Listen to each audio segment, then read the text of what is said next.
Let me ask you a question.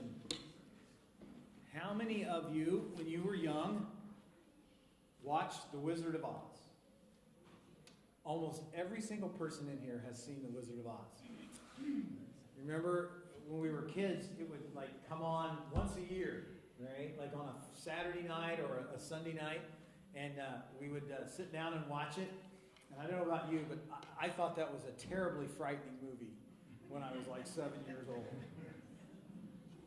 I had nightmares, especially the scene, where the monkeys, fly away and they come and they chase Dorothy in the woods. I used to have nightmares about that after I would watch that.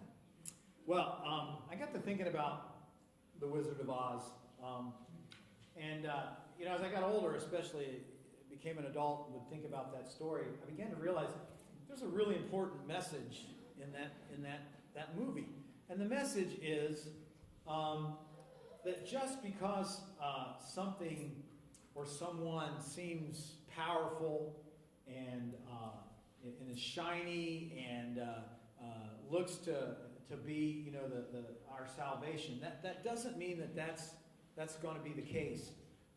In this movie, The Wizard of Oz, when Dorothy and her three friends get to Oz, they think they've reached the place that's going to solve their problems. Dorothy wants to get back to Kansas, and the Scarecrow, he needs a heart, right? He gets the brain. That's right. That's right. I always cross those up. I don't know why. The Scarecrow gets a brain, or wants a brain. The Tin Man wants a heart, and the Cowardly Lion needs courage, right? Okay. So they get there to the city. They're issued into the presence of Oz, and it's that big smoking altar-like creature, right? And he's saying, "Go away!" Remember that? And so they're so disappointed, and they try to reason with Oz, and then thank goodness Toto goes over to the little booth to the side and pulls the curtain back, and the real Oz is exposed, right? Oz is not this great, all-powerful being that he presents himself to be, but instead, he turns out to be just a plain old huckster, right? A snake oil salesman. He turns out to be a fraud. And so, of course, Dorothy and her three friends are very disappointed. And I got to thinking about that when I was reading our scripture lesson from Romans, or from Revelation here today, that the city of Rome was really looked at as the city of Oz in the first century. It was really the first century equivalent of the Emerald City. It had shiny buildings and temples, fancy plazas and sculptures and obelisks. It had huge bazaars and marketplaces. It had all the trappings of grandeur and authority, just like the Emerald City. And like the Emerald City, it promised happiness and prosperity and security and leisure. And yet, for most people, the overwhelming number of people in that day, that's not what it delivered. Instead of happiness, it delivered fear. Instead of prosperity, it delivered poverty and endless toil. And instead of security, it delivered insecurity. And instead of leisure, it delivered despair and toil. If you stepped out of line at least a little bit in the Roman Empire, punishment was swift and harsh. If our world today is a rat race, first century life was a rat race on steroids. Most people struggled just to live day to day, just to put enough food on the table. People went to work sun up and they worked till sundown every single day trying to make a living. Rome offered life, but in the end, like Oz, it failed to deliver. This was especially true for Christians. They were despised by both Jews and the worshippers of the pagan gods, who disparaged Christianity every chance they got. And as the century progressed, the Roman government became increasingly hostile towards Christians, because Christians steadfastly refused to acknowledge the emperor as a god.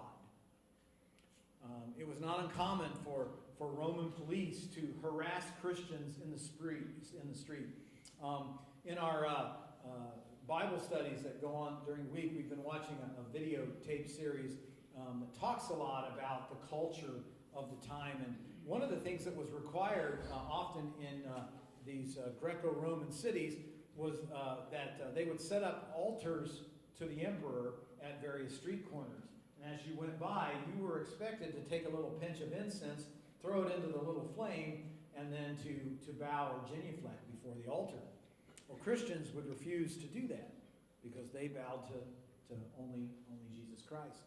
And because of that, they were often harassed by the security forces of the Roman government right there in the middle of the street. You could be beaten, you could be hauled away, put into jail. Some people even lost their lives because of it. It was not uncommon for Roman troops to bang on Christian doors in the middle of the night and break them down and go inside and beat up the occupants or arrest them and haul them off to prison. Of course, if you weren't a Roman citizen, there was no due process of law. So you stayed in prison as long as the leaders of the city felt that you ought to be in jail. You weren't given a trial. So it was a tough time, to be a Christian there in the first century after Christ. If your affiliation with Christianity became known, your pagan friends couldn't unfriend you fast enough. The burden Christians bore in the first century was a heavy one. So it's not surprising that we would discover that many Christians had second thoughts about being Christians. I mean, there was a high cost to pay for being a Christian in Jesus' day. Well, into this dire situation comes Jesus, the risen, exalted Christ. And he appeared to John in this series of visions we call Revelation. Now, the purpose of these visions are twofold. The first purpose of these visions is to convince the Christian faithful that God is fighting on their behalf against evil, even if it's not immediately apparent. To many Christians, it just seemed like that evil was winning. And they wondered, where is our God in all of this? And so Jesus gives these visions to John to encourage the people to remember that eventually, ultimately, good will triumph over evil. That's the first purpose of these visions in the book of Revelation. The second purpose of these revelations to John is to bring comfort and assurance to the church. This church was rattled by opposition and abuse at the hands of powerful forces at work in their world. We see, today in our lesson, Revelation 21, Jesus uses this analogy of a great city coming down from heaven. And he calls it the New Jerusalem. In this new city, Christ shows John a future without evil, a future without pain or suffering or despair or death, a future without unbelief. And he says to the people, he says to them, this is the life that's prepared for you. And he goes on to say there in verse 9, those who are victorious in this life. And anytime the word victory is used in the book of Revelation, what it means is anytime or whoever trusts Jesus through every trial and tribulation to the end, whoever is faithful to the end, they shall have this heritage. They shall have this legacy. They shall have this inheritance. So Jesus is saying, this new Jerusalem is prepared for you, the church. And it will be a future without evil, pain, suffering, despair, or death. It will be a future without unbelief. And what Jesus is really saying to us is that, the world has its emerald cities.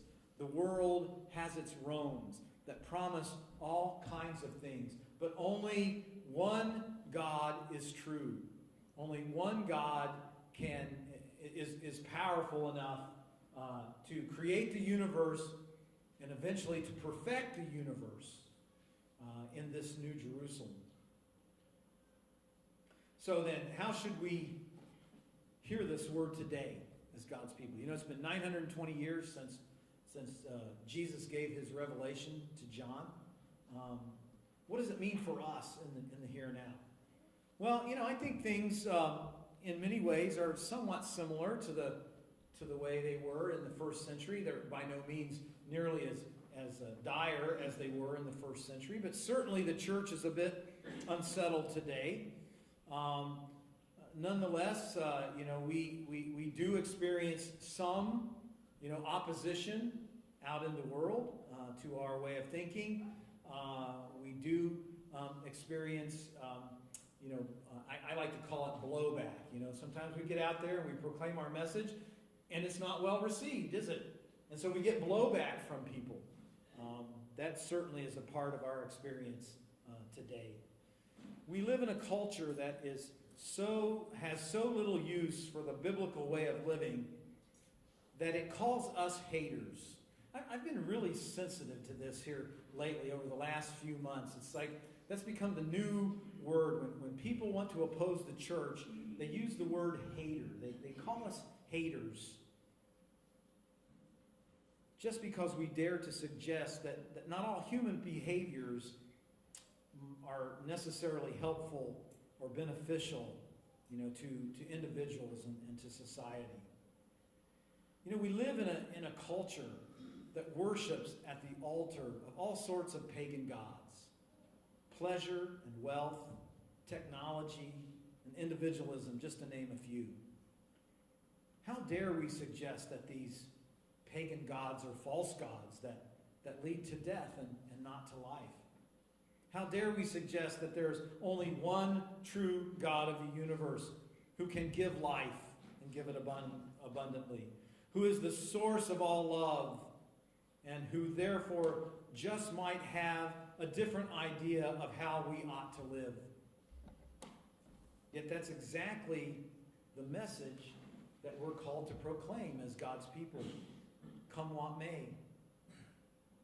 And so I think that the book of Revelation has some encouragement for us today, just as it did 1900 years ago to the church then. I think it encourages us not to be bothered by the heat and the noise that's directed our way by others. I think Jesus is saying to us, you have to kind of tough it out. You have to thicken your skin. You have to be willing to walk into the world and know what you believe and live what you believe and proclaim what you believe and not worry about what the rest of the world thinks about it. Their criticisms don't really matter in the end. So it encourages us to trust in the crucified, risen, exalted Christ and his instructions that are found in the Holy Scriptures. It encourages us to remember that God is ultimately in control of the universe, and that ultimately God will triumph over Satan, and that good will triumph over evil. It encourages us to remember that God will use our words, use our witness, as he sees fit to save and judge the world. And through it all, we can and should go about our business, living our lives in accordance with his precepts, assured of our place in the kingdom of God, yet to come, but surely coming. That's what it means to be the church in the 21st century. Semper Fi. Keep the faith. Now let's go be the church. Thanks be to God for his word. Amen.